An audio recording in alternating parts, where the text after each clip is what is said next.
Thank you for giving the seat to Mojisola Meranda. Thank you for disgracing all enemy around her. Father, accept our thanks in the name of Jesus. Together we pray for you today, you will succeed.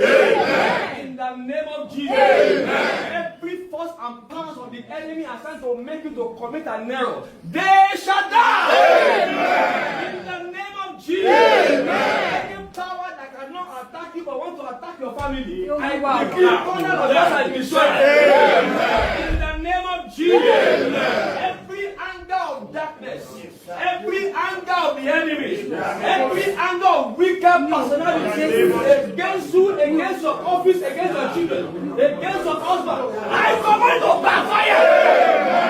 In the name of Jesus. I said in the book of 1 Kings chapter 18 verse 37. Then the fire of the Lord fell, and it consumed the burnt sacrifice, and the wood, and the stone, and the dust, and it lit the water of the dwelling. I command fire to laminate you. The book of Hebrews chapter 12 and 29 said, our God is a consuming fire. I decree, be laminated with fire. Be laminated with fire.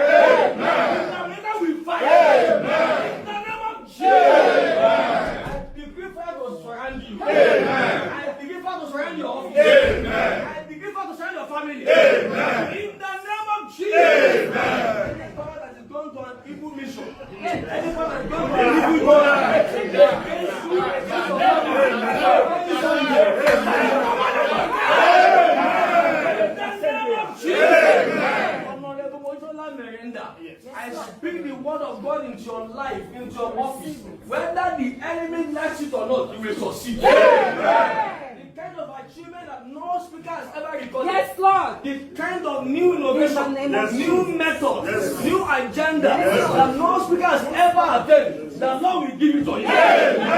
In the name of Jesus. Solomon demanded just for one thing, and God gave him wisdom. He gave him kingdom. He gave him wealth. He gave him understanding. I pray for understanding. I pray for wisdom. I pray for knowledge.